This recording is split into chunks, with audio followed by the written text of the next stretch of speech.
मुसलमान और मुसलमान का मकसद ये मुसलसल जद्दोजहद का नाम है। मुसलसल कोशिश में रहना, अपनी रूहानी तरक्की के लिए भी, मुआशी तरक्की के लिए भी, दीनी उरूज के लिए भी, इस्लामी इक़दार के लिए मुसलसल कोशिश में रहना। मुसलसल दूसरों को लेके चलने के लिए, दूसरों को पैगाम हक़ देने के लिए, कुफ्र को पैगाम दीन देने के लिए, गलबा इस्लाम के लिए मुसलसल जद्दोजहद करना, ये मुसलमान को अल्लाह तबारक व तआला और उसके प्यारे हबीब अलैहिस्सलाम की तरफ से मकसद दिया गया है। कुंतुम खैरा उम्मतिन उखरिजत लिन्नास, तुम बेहतरीन उम्मत हो, लेकिन याद रखना तुम्हें लोगों के नफ़े के लिए पैदा किया गया है। तअमुरूना बिल मारूफ व तनहौना अनिल मुनकर, तुमने लोगों को मारूफ का हुक्म देना है और मुनकरात से मना करना है। मकसूद अगर ज़िंदगी में कुछ हो फिर ज़िंदगी सही गुज़रती है। बेमकसद जब ये लोग ज़िंदगी गुजारते हैं तो आहिस्ता आहिस्ता परेशान रहने लग जाते हैं। मकासद क्या थे? मकसद ये था कि मैंने ना 2-4 करोड़ रुपया ज़िंदगी में जमा करना है, तो हो गया जमा, अब क्या करे? अब परेशान रहने लग गया। अब कहता है पता नहीं सारा कुछ है, मेरा दिल ही नहीं लगता। मकसद इसका ये था कि मैंने ना बहुत अच्छी बिल्डिंग बनानी है, बेहतरीन मकान बनाना है, तो बन गया मकान। अब भाई ये छोटे मकासद थे। मैंने मुल्क से बाहर जाना है, जाके सेट होना है, तो हो गया सेट। अब मकासद जब तक बड़ा नहीं होता, मुसलमान मकसद हयात को जब तक पहुंचता नहीं और जब तक वो सही डायरेक्शन पर चढ़ता नहीं, उतनी देर वो परेशान है। वो टामक टोनियाँ ज़रूर मारता है, वो वाली बीमारियां ढूंढ के ले आता है जो दरअसल उसकी बीमारियां हैं ही नहीं। वो ढूंढता चूँकि उन चीज़ों को है, फिर इलाज भी उन्हीं का करता रहता है। याद रखें, ज़िंदगी बामकसद बनाएं। मकसद क्या हो? निरी रोटी कमाना मकसद ना हो, रोटी कमाएं भी और लोगों को खिलाएं भी। आप अगर इसलिए माल बढ़ाएंगे कि मैं मालदार हो जाऊं, तो ये तो महमूद नहीं, ये प्यारा नहीं आपका ये नज़रिया। लेकिन अगर माल इसलिए कमाएं कि या अल्लाह पैसे देना, पर मुझे तरीक़ा भी हज़रत उस्मान गनी वाला देना, मुझे सलीका हज़रत अब्दुर्रहमान इब्ने औफ वाला देना। आप अगर मकासद के तहत ज़िंदगी गुजारेंगे तो बेचैन नहीं रहेंगे। अगर आपका कोई मकसद है, आप अगर सहाबाए किराम अलैहिम रिदवान की मुक़द्दस ज़िंदगियों को देखें तो कोई मकसद था, कुछ पीछे था जिसके लिए वो जद्दोजहद कर रहे थे। हज़रत मौला अली शेर खुदा करमल्लाहु ताला वजहुल करीम, एक बात करता हूँ, एक मिसाल देता हूँ। हज़रत अली शेर खुदा का शुमार बज़ाहिर अभी बच्चों में होता था जब कलमा पड़ा, और जब सारी बरादरी इकट्ठी थी और हुजूर ने फरमाया मैं अल्लाह का रसूल हूँ, कौन कौन मेरे साथ दीन की मदद करेगा, कौन मुश्किल वक्त में हिफाजत करेगा, तो सब चुप रहे। हज़रत अली उठ के खड़े हो गए, कहा या रसूल अल्लाह, मैं मुहाफिज भी बनूंगा और दीन का मददगार भी बनूंगा। अब एक मकसद बना लिया है कि मैंने तलवार लेनी है, मैंने दीन की हिफाजत करनी है, मैंने ये काम करना। एक मकसद तो है ना यार, एक प्रोग्राम बना लिया है। अब हज़रत मौला अली शेर खुदा हर मैदान में पहली सफ़ में नज़र आए। एक मौका ऐसा आया जहाँ मेरे हबीब अलैहिस्सलाम ने फरमाया कि अली, तुम मदीने में मेरे पीछे रहो, बच्चे हैं, औरतें हैं, निगहबानी है, और मैं इसलिए इसी तरह तुम्हें छोड़ के जा रहा हूँ जिस तरह हज़रत मूसा अलैहिस्सलाम जनाब हारून को छोड़ के गए थे, मगर ये कि मेरे बाद नबी कोई नहीं। एक मौके पर सिर्फ छोड़ के गए, जिहाद पे साथ नहीं लेके गए, तो हज़रत अली रोने लगे। अल्लाह करे आपको समझ आए मेरी बात की। बच्चा हमारा भी रोता है, पर वो कहता है मैंने सैर के लिए जाना है। मकसूद कुछ और बना लिया है ना। पैसे हमारे बच्चे भी मांगते हैं, पर वो कहते हैं कि टूर जा रहा है, मैंने साथ जाना है। हमें भी रोना आता है कई दफ़ा, लेकिन वो जो पार्टी हमने काबू करनी थी वो कोई और करके ले गया। ये तो ग्राहक मेरा था, ये दाएं बाएं कैसे निकल गया। रोना तक आ जाता है, उनका भी रोना था। अर्ज़ की या रसूलल्लाह सल्लल्लाहु अलैहि वसल्लम, आप मुझे बच्चों और औरतों पर छोड़ कर जा रहे हैं? तो हुजूर सल्लल्लाहु ताला अलैहि वसल्लम ने फरमाया, अली उसी तरह छोड़ के जा रहा हूँ जिस तरह हज़रत हारून को जनाब मूसा कलीम छोड़ के गए थे। भाई एक मकसूद था कि मैंने मैदान में रहना है, एक इरादा किया था, एक प्रोग्राम बनाया था, फिर सारी ज़िंदगी वो मैदान में रहे। उनको जब खंजर लगा ना कूफे की जामे मस्जिद के करीब, तो बंदे को तकलीफ़ होती है तो वो हाय करता है, बेटे को आवाज़ देता है, नसीहतें लिखवाता है। लेकिन मौला अली को खंजर लगा तो क्या कहते हैं? कहते हैं फुज़्तु बिरब्बिल काबा, लो भाई लोगो रब्बे काबा की कसम आज मैं कामयाब हो गया हूँ। एक मकसूद बनाया था ना, आज मैं उस मकसूद तक पहुँच गया हूँ। यार कोई मकसद तो हो। लो सुनो बात, बुखारी में मौजूद है। एक खातून थी जो मस्जिद नबवी शरीफ में झाड़ू देती थी। मुश्किल काम है? चलें आप बताएं मुझे, मस्जिद के अंदर झाड़ू देना आसान है कि मस्जिद का सदर बनना आसान है? नहीं, सदर बनना ही सौखा दे, इसलिए कि सदर बन के करना कुछ नहीं ना, आर्डर ही जारी करना है। इल्ला माशाअल्लाह अच्छे लोगों की बात नहीं करता। इसलिए अच्छा ज़्यादा अजर वाला काम तो ये ना कि अल्लाह का घर साफ किया जाए। मैंने तो उलमा से कई जगह कहा है कि इस ओहदे का ना आप कोई नाम बदल दें, इस सीट का निगरान कर दें, सरपरस्त कर दें। क्योंकि जब सदर आप कह देते हैं ना, तो सदर पाकिस्तान का सबसे बड़ा आइनी ओहदा है, और सदर अगर बाइख्तियार हो तो पहला काम असेंबलियाँ तोड़ने का करता है, तो फिर मुश्किल हो जाएगी। एक खातून मस्जिद नबवी शरीफ में झाड़ू देती थी। कोई मकसद तो है ना यार, यानी जुमे वाले दिन मैंने झाड़ू देना है, कोई मकसद तो है। मैंने यार अल्लाह के घर, अल्लाह का घर समझ के, कमेटी की मस्जिद समझ के नहीं, महल्ले की मस्जिद समझ के नहीं, रब का घर समझ के मैंने यार वो वाशरूम साफ करने हैं जिनके अंदर लोग गुजरते हैं और नमाज के लिए अपने आप को तैयार करके लोग वुजू से फारिग होकर के आते हैं। एक मकसूद है, एक इरादा कर लिया है, कोई प्रोग्राम तो हो। ऐसे मुहम्मल फजूल वक्त गुजरता जाए। यानी हमारे यहाँ ना कुछ लोग कहते हैं मैं बोर बड़ा होता हूँ। आपने नाराज़ नहीं होना, मैं सैकड़ों और हज़ारों लोगों को जानता हूँ जो उनसे पूछना क्या कर रहे हैं तो कहते हैं टाइम पास कर रहा हूँ। तो मैं कहता हूँ आपने टाइम को बिल्कुल फजूल समझ लिया है। क्या समझते हैं आप? ज़िंदगी के लम्हात इतने फारिग हैं।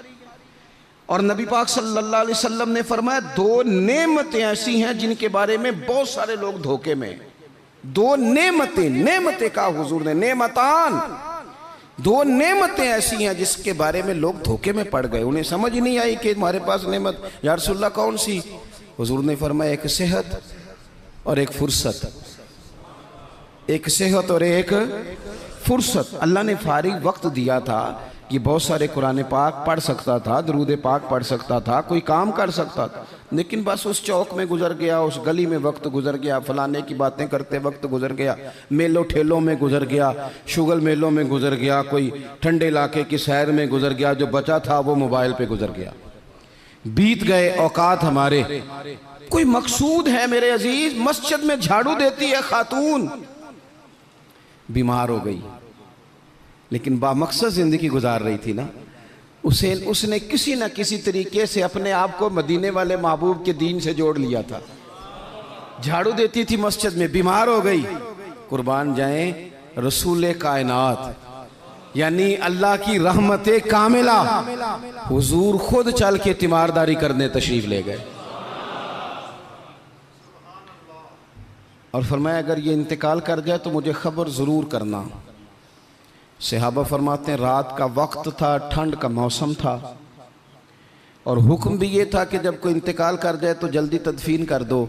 हमने हुजूर को तकलीफ़ देना मुनासिब न समझा, गुस्ल कफन का बंदोबस्त हुआ, जनाजा पड़ा, दफन कर दिया। इसने कुछ किया है, इसने ना दीन के साथ कुछ ताल्लुक़ बनाया है। अल्लाह हमारा भी नाम झाड़ू देने वालों में लिख दे। कोई ताल्लुक़ तो इसने बनाया है ना, कहीं किसी कोने में जाके इसने रिश्ता दीन से जोड़ा है। हुजूर सैयद आलम अलैहिस्सलाम सुबह तशरीफ लाए तो सारा कुछ जानने वाले महबूब पूछने लगे तुमने मुझे बताया क्यों नहीं? ये भी एजाज के लिए, वरना अल्लमा का मालम तकुन तालम। हुजूर सैयद आलम अलैहिस्सलाम ने फरमाया क्यों नहीं बताया? कुर्बान जाएं, मर जाने को जी चाहता है इस अदा पर, सारी कायनात जाए हुजूर के रोज़े नूर पर। और नबी पाक ने पूछा बताया क्यों नहीं? या रसूलल्लाह रात थी, तकलीफ देना मुनासिब नहीं समझा। ओ बूढ़ी अम्मा तेरे नसीबों पे हमारे माँ बाप कुर्बान हो। हुजूर फरमाने लगे मुझे बताओ उसकी कब्र कहाँ है? मैं यानी हुजूर किसी की कब्र पे आ जाए, अल्लाह की सारी रहमतें आ गई। करीम महबूब अलैहिस्सलाम कब्र पे गए। वैसे तो दूसरा जनाजा जायज़ नहीं, एक ही शर्त में जायज़ है कि अगर वारिस ने नहीं पढ़ा तो दूसरा जनाजा पढ़ा जा सकता है, लेकिन हुजूर तो खुद वारिस है ना सारी उम्मत के, और हुजूर इख्तियार रखते हैं, शारे हैं। हुजूर कब्र पे गए, यही बड़ी बात थी कि हुजूर उसकी कब्र पे चले गए, लेकिन कब्र पे खड़े होके हुजूर ने फरमाया दोबारा सफ़े बनाओ भाई, मैं दोबारा जनाजा पढ़ाऊंगा। क्योंकि कोई मकसद तो था ना, ये मस्जिद में झाड़ू देती थी। आखिरी वेले मेरी आखियां राह तकना है तेरा, तेरा ते कुछ भी नहीं जाना सजना, पा जावें जे फेरा ते सौखा निकले सावे जहूरी, जे वेख लवा मुख तेरा। हुजूर तशरीफ ले आए, खुद तशरीफ ले आए और कब्र मुबारक पर खड़े होके दोबारा जनाजा पढ़ाए। नौजवानों, बड़ा वक्त ज़ाया हो गया, बड़ा। हमने ज़िंदगी में जो सबसे ज़्यादा चीज़ ज़ाया की है वो वक्त है। याद रखना, मुझे न बताना, किसी दोस्त को न बताना, लेकिन अपने आप से ज़रूर सवाल करना कि ज़िंदगी में हमें जितनी नाकामियाँ मिली हैं ना, उसकी असल वजह यह है कि हमने वक्त ज़ाया किया है, और बड़ा ज़ाया किया है। हम एक तो मकसद नहीं बना सके, दूसरा अपने वक्त को सही मैनेज नहीं कर सके। हम बड़ा कुछ कर सकते थे, अल्लाह तबारक व तआला ने सलाहियत दी थी, बहुत सारे काम हम अपने ज़िम्मे लेते तो कर जाते, लेकिन वक्त ज़ाया किया। इमाम बहकी ने हदीस लिखी है, मेरे रसूल पाक सल्लल्लाहु ताला अलैहि वसल्लम ने इरशाद फरमाया, जब सुबह दिन चढ़ता है ना तो दिन ऐलान करता है, वो दिन ऐलान करता है, कहता है मैं आज आया हूँ, आज के बाद नहीं आऊँगा, आज के बाद नहीं आऊँगा। कुछ करना है तो कर लो, आज जो दिन आया है ना, आज ये क़यामत तक दोबारा वापिस नहीं आएगा। कुछ कर लो। जिसने आज तिलावत नहीं की उसका ये दिन बगैर तिलावत के गुजर गया। मेरे अजीज, जिसने आज दरूद पाक नहीं ना पढ़ा, हुजूर को याद नहीं किया, उसका ये दिन गुजर गया बगैर दरूद पाक। जिसने आज सजदों की कसरत नहीं की, ये दिन बीत गया। दिन कहता है दोबारा नहीं आऊँगा। हज़रत उमर बिन अब्दुल अजीज़ रहमतुल्लाह अलैह से किसी ने कहा, हुजूर ये काम रहने दें, कल कर लेंगे। तो आप फरमाने लगे, अगर ये काम कल करूँगा तो जो काम कल करने हैं वो कब करूँगा? ये कल पे डाल दूंगा तो जो काम कल करने वो फिर कब करूँगा? वो कल वाला दिन भी फिर इसी तरह गुजर जाएगा। 39 साल उम्र पाई हज़रत उमर बिन अब्दुल अजीज़ ने। कितनी? हल्का सा बोलिएगा। 1 कम 40, 1 कम 40, 39 साल उम्र। पिछले बादशाह जालिम थे, ये उनके जुल्म बिद हो गए। आवाम के साथ बड़ी जगह पे वो खैर नहीं कर पाते थे, जनाब उमर वो खैर भी कर गए। हज़रत उमर बिन अब्दुल अजीज़ रहमतुल्लाह अलैह सारा हुकूमत का नक्शा भी बदल गए। ये 20 कुरान भी पढ़ गए और करोड़ों दफ़ा मदीने वाले पे दुरूद व सलाम भी भेज के चले गए। उम्र 39 साल पाई, उम्र 39 साल पाई। बीत गया हमारा वक्त। पीछे पलट के देखते हैं तो बड़ा कुछ ज़ाया कर आए। मज़ीद ना करना, मज़ीद ना करना। अपने अगर हम चाहते हैं मुआशरा इस्लाह पजीर हो तो एक तो बामकसद, दूसरा वक्त बिल्कुल किसी मौके पे ज़ाया नहीं करें, किसी मौके पे। इमाम शाफ़ी रहमतुल्लाह अलैह फरमाया करते थे, मैंने सूफिया से एक बात सीखी है जिसने मुझे बड़ा नफ़ा दिया है। हुजूर वो क्या है? आप फरमाते हैं, सूफिया फरमाया करते हैं कि वक्त एक तलवार है, इसे अपने हाथ में कर लो तो बड़ी मुश्किलात काट डालोगे, और अगर तुमने इसको अपने हाथ में ना किया तो फिर वक्त तो तलवार ही है, ये तुम्हें काट डालेगा, फिर तुम कट जाओ। जवान बिलखुसूस ये टाइम पास ये निकाल दें। मिजाज बन गया है हमारा शुगल मेले का। गप्पे घंटों भी हों तो वक्त का पता नहीं चलता। शुगल मेले का, मैं आपको पता है हम गुलाम हैं औलिया के, हम सूफिया के नज़रियात को कुरान और सुन्नत की तर्जुमानी समझते हैं। लेकिन ये कि आपने नहीं देखा होगा कि 20 लोग इकट्ठे होकर किसी जगह एक गली से निकले हों, कोई पूछे किधर जा रहे हो तो कहें हम जुमा पढ़ने जा रहे हैं मस्जिद में। 20 होके नहीं निकलते। लेकिन अगर ठंडे इलाके में सैर करने जाना हो तो 20 की बस भर जाती है कि नहीं? अगर कहीं फलानी जगह मेला लगा हुआ है तो फिर 2-3 गलियों से बसें भर जाती हैं कि नहीं? मैं अक्सर कहता हूँ कि आपने शुगल मेला बना लिया है मज़ारात को। शुगल में अल्लाह सारे रास्ते में नमाज नहीं पढ़ी, क्या मिजाज, वक्त को जाया कर रहे हैं और बड़ा ज्यादा कर रहे हैं, और ये पलट कर हाथ नहीं आएगा। जिन लोगों ने काम किया, हमारा हजार हा इख्तलाफ है यूरोप के साथ, पर ये बात तो मान जाओ ना, उन्होंने अपना वक्त मैनेज कर लिया है, मैनेज कर लिया। हम अभी तक हैं, बहुत सारी चीजें हैं, नारों में जिंदा हैं, उन्होंने मैनेज तो किया है। तीसरी बात मेरे अजीज इस्लाह माशरा के लिए जो बड़ी अहम और बड़ी ज़रूरी है, वो ये है कि तरजीहात का तायुन करें ज़िंदगी में। मेरी दरअसल तरजीह क्या है, असल मकसूद क्या है। ये हमारे मजहबी इज्तिमात होते हैं, मुझसे लोग वक्त लेने के लिए आते हैं, बड़े अच्छे लोग होते हैं, खैर के लिए आए हैं, वरना हमें कौन पूछता है। तो मैं कई दफ़ा पूछता हूँ दोस्तों से कि जो आप महफिल करा रहे हैं तो कोई पस मंज़र भी तो बयान करें ना, मकसूद क्या है। चलें इतना ही कह दें कि सवाब की नीयत से करा रहे हैं, अल्लाह में अजर देगा, लेकिन ये कि मकसूद ही नहीं पता। जवानों की बड़ी बड़ी जमातें बनी हुई हैं, मकसूद का ही नहीं पता दरअसल जाना किस तरफ।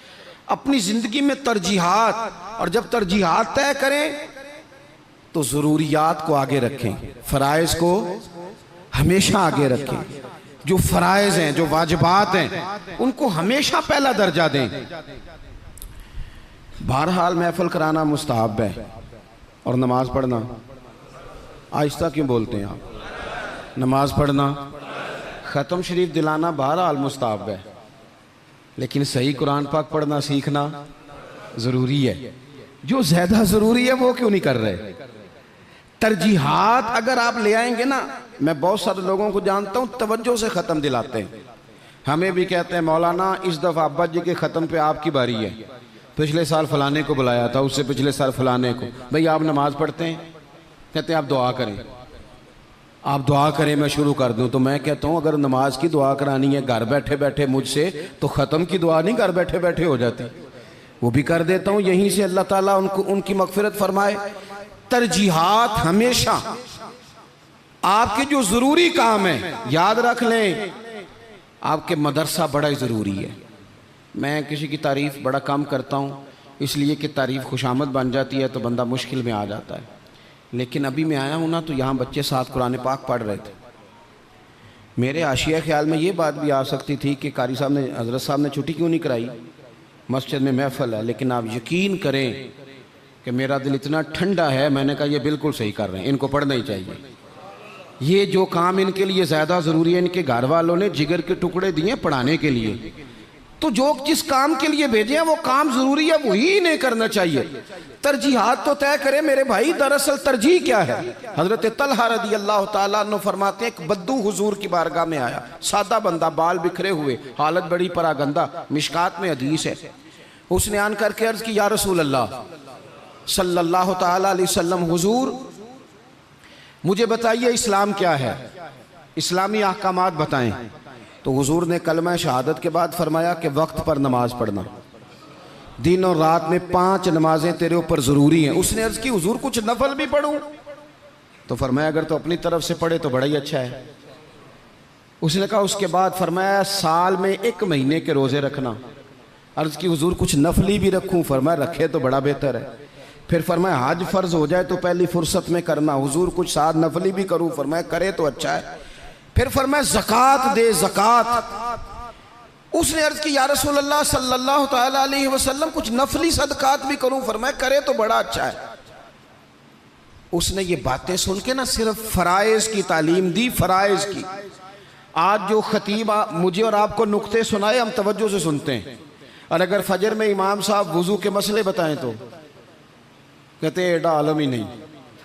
आलम तो उसी जिनने कल बड़ी ऊँची तकरीर की थी। अगर वो आपको गुस्ल का तरीका बताए तो लोग कहते हैं ये तो इल्म की शायद बात ही नहीं। वो नुक्ता बयान करने वाला, वो जिसकी आवाज़ ज़्यादा बुलंद हो रही थी। आवाज़ बुलंद होना ज़्यादा ज़रूरी नहीं होता, दलाइल बुलंद होना ज़रूरी होता है। आपकी दलील कितनी मजबूत है ये ज़्यादा अहम है। तो अल्लाह के महबूब अलैहिस्सलाम ने फरमाया फ़र्ज़ नमाज पढ़, ज़कात दे, रमज़ान के रोज़े रख, हज कर। हुज़ूर सैयद आलम सल्लल्लाहु ताला अलैहि वसल्लम ने ये तरजीहात बताई। वो शख्स पता है हुजूर से क्या कहता है? कहता है, या रसूलल्लाह जो मैंने आपसे सुना है ना कमी करूँगा ना इजाफा करूँगा। गोया वो मान गया कि मैं तरजीह दूंगा फ़राइज़ को। तो रसूल पाक सल्लल्लाहु अलैहि वसल्लम ने फरमाया, सहाबा की तरफ देख के फरमाया, अगर ये जो कह रहा है उस पर डटा रहा जो इसने कहा है अगर वो सच किया इसने तो फरमाया फिर ये बंदा कामयाब हो जाएगा, फिर ये फलाह पा जाएगा। आप तरजीह हमेशा अहम काम को दें। मैं जो बात करने लगा हूं मेरे उलमा उसकी जिम्मेदारी लेंगे। आपसे ये नहीं पूछा जाएगा कि आपने मज़ार पे चादरें कितनी डाली हैं, ये ज़रूर पूछा जाएगा कि माँ बाप की खिदमत की कि नहीं की। तो जो तरजीह है मज़ार पे चादर ज़रूर डालें, मना नहीं, पर यह कि वहाँ वक्त पे जाना, वहाँ ड्यूटी ठीक करना और अम्मा अब्बा घर में परेशान हो। रसूल कायनात सल्लल्लाहु अलैहि वसल्लम की खिदमत में एक सहाबी हाजिर हुए, अर्ज़ की या रसूल अल्लाह सल्लल्लाहु ताला अलैहि वसल्लम, मैं एक मसला दरियाफ्त करने आया। मेरे दोस्तों पता हमें क्या हुआ है, हमने ना बाहर वक्त बहुत ज़्यादा दिया है और जो हमारे घर के अंदर हमारी जिम्मेदारियां थी ना, हमारे बच्चे, हमारी बीवी, हमारे बहन भाई, उन जिम्मेदारियों से ना हमने जान छुड़ाई है। इल्ला माशाल्लाह कुछ लोगों ने बच्चे को चार्ज किया, बच्चा तंग कर रहा है, लगा दो गेम मोबाइल पे, चलो हमारी जान छूटी, वो जाने उसका काम जाने। आप अगर 10-15 मिनट बच्चे को देते, वो आपसे खेलता, वो मानूस होता।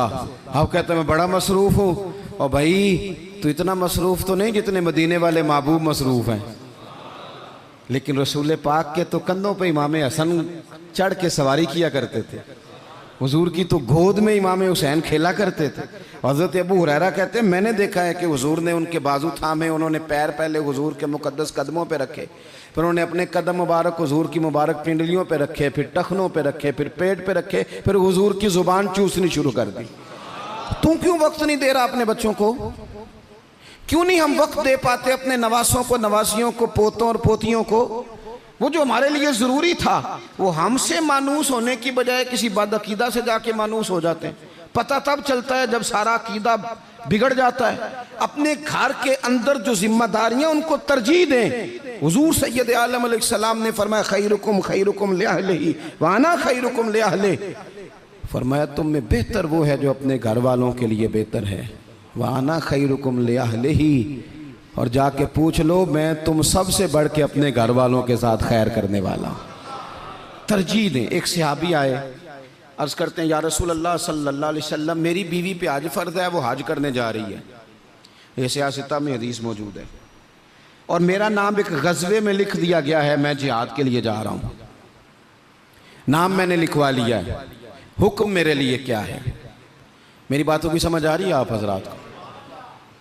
मेरी बीवी हज के लिए जा रही है, वो साहिब इस्तात होगी, जाहिर है उसके पास माल होगा, वो जा रही है, उसको जाना है, वो तैयार है, और मेरा नाम गज़वे में लिखा है, तो हुक्म क्या है? देर नहीं लगाई रसूल पाक ने, हुजूर फरमाने लगे तो अपना नाम गज़वे वाली लिस्ट से कटा, जिहाद पे ना जा, बल्कि तुम महरम बनकर अपनी बीवी के साथ हज करने जा। वो तेरी जिम्मेदारी है, वो तेरे अलावा कौन महरम बनेगा उसका? तो जो तेरी ड्यूटी का काम है उसे तो करना, तरजीही बुनियादों पर काम को करें। 4 बातें हो गई, एक बात आखिर में 5वीं। हम ना बहुत सारी चीज़ों की इस्लाह करते हैं, लफ्ज़ भी कई दफ़ा तराश लेते हैं, जुमले भी बड़े अच्छे तरतीब दे लेते हैं, लेकिन आहिस्ता आहिस्ता ना हमारे लहजे सख्त हो गए। सारी तवज्जो लफ्ज़ों पे ना दें, कुछ लहजों पर भी दें।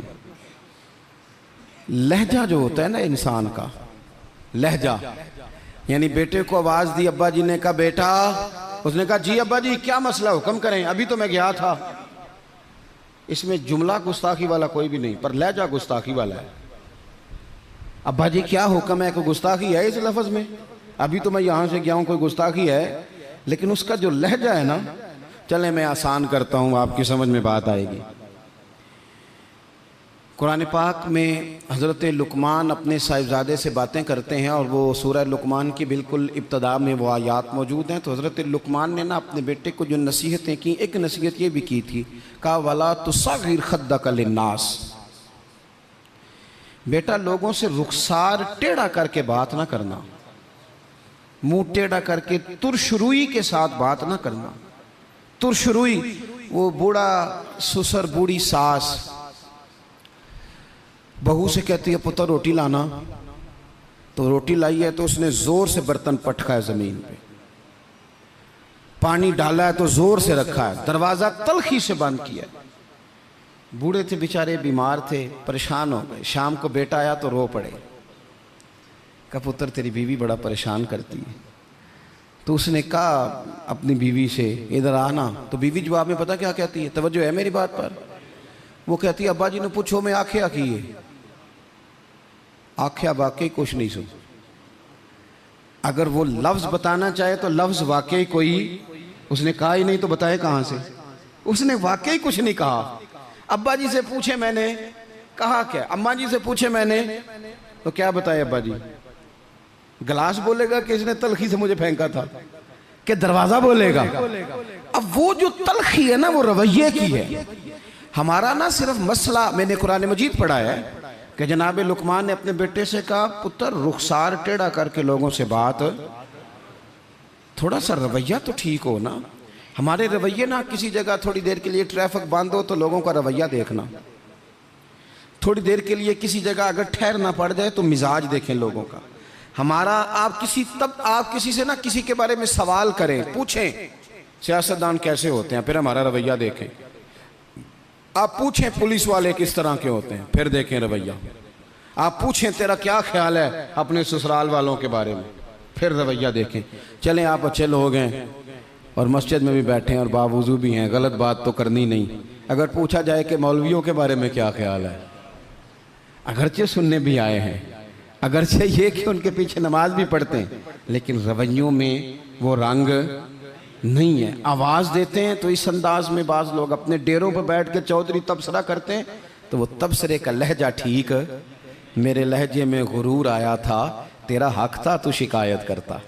और मेरे भाई लहजे पर भी थोड़ी तवज्जो दे, अंदाज। कुछ लोग कहते हैं जी मैं कड़वा इसलिए हूँ कि सच्चा हूँ, सच्चे बंदे कड़वे होते हैं। मैंने कहा ये मिसाल ही गलत है सिरे से। कायनात में सबसे ज़्यादा सच मदीने वाले महबूब ने बोला है, सबसे ज़्यादा सच हुजूर ने बोला है, पर वो सच इतना मीठा था कि लोगों ने दौड़ दौड़ के उसे हासिल किया है। सच ही तो मीठा होता है, किसने कह दिया सच कड़वा होता है? ये हम कड़वा बना देते हैं। तुरशुरुई थोड़ा सा ना लहजे पर भी देखे ना, एक बेटा है, लहजे की बात है ना। वालदा ने, वो बेचारी अम्मा को टेलीफोन आ गया बेटी का कि अम्मा जी 20,000 रुपया चाहिए, मैं मजबूर हूँ, मैं तकलीफ़ ना देती। तब वो वालिद वालदा बैठे मशवरा कर रहे हैं, बेटा पहले ही ज़्यादा तनख्वाह कोई नहीं, खर्चे पहले ही ज़्यादा, कैसे कहेंगे। बड़ी उन्होंने ना मशवरा करके, बेटा आया तो बड़े प्यार से प्रेम से बात की। का पुत्र दिल तो नहीं करता, हमें तेरे हालात का पता है, पर तेरी बहन बेचारी को ना 20,000 की ज़रूरत है। अब एक लहजा ये है। उसने कहा अब्बा जी कमाल बात है, आपको पहले भी पता ही है, आप मुझे रोज़ तकलीफ़ देते हैं, पहले इतने खर्चे, अभी ईद पे दिया तो था 3,000 उसके घर में, फिर उसने फ़ोन कर दिए, उसे भी सोचना चाहिए। उठ के चला गया। माँ बाप बेचारे सारी रात रोते, हमने क्यों बात की, न करते, क्या इसने रवैया इख्तियार किया। एक रवैया ये है, एक रवैया ये है कि अब्बा जी और अम्मा जी ने बड़े चुन के जुमले का, बेटा हमें तेरे वसाइल का भी पता है, मसाइल का भी पता है, दिल नहीं करता, पर तेरी बहन किससे बात करे, गरीब है, उसने कह दिया है मजबूरी है, उसे को 10-20 हज़ार चाहिए। तो बेटा उठ के करीब आ गया, उसने अम्मा का हाथ पकड़ के सीने पे रखा, बाप का हाथ चूमा।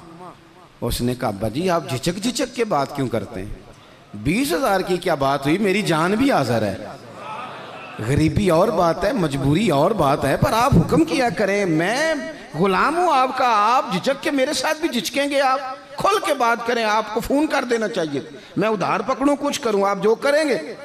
रोएगा उसका अब्बा भी सारी रात ही, रोएगी इसकी अम्मा भी सारी रात ही, पर दुआएं मांगती रोएगी। अब्बा दुआएं मांगता रोएगा कि या अल्लाह इस तरह की औलाद सबको अता फरमा। रोएगा। रवैये, लहजे, अंदाज, गुफ्तगू, इसमें तब्दीली की ज़रूरत है, इसमें तब्दीली की ज़रूरत है। हज़रत जाबिर इब्न अब्दुल्लाह रदी अल्लाह ताला अन्हु रवायत करते हैं, एक सहाबी फरमाते हैं हुज़ूर पहले दिन मदीने तशरीफ़ लाए हिजरत करके, मैं ज़ियारत के लिए गया तो मैंने मुस्कुराते देखा। बड़े बड़े वक्त आए ना, इनमें बदर भी आया, ओहद भी आया, ओहद में शहादतें भी हुई, इन मौके में बड़ा कुछ आया, लेकिन मैंने हुजूर को 10 साल ज़ियारत करता रहा, जब भी मिला हूँ मुस्कुराते मिला हूँ। और मैं हुजूर के विसाले ज़ाहिरी से कुछ दिन पहले भी ज़ियारत करने गया तो मदीने वाले को मुस्कुराते ही देखा है। तलखी बड़ी है रवैये में, तलखी बड़ी है मिजाजों में। तो फिर अपनी बात सारी दोहराता हूँ। सबसे पहले तो ज़िंदगी बामकसद करें, बेमकसद ना बनाएं, वरना आप बिला वजह के परेशान रहेंगे। दूसरी बात ये कि उस बामकसद ज़िंदगी में फिर वक्त एक लम्हा भी ज़ाया ना करें। अपने सारे मामलात को तरतीब दें, उठना कितने बजे है, खाना कितने बजे। और बड़ी ज़िम्मेदारी से कह रहा हूँ, 2 दिन आपको फजर के दिन मुश्किल से उठना है। किसी के उठाए उठेंगे 2 या 3 दिन, या अलार्म आपको उठाएगा, तीसरे दिन इंशाअल्लाह ताला आपका दिमाग खुद ब खुद जाग जाएगा।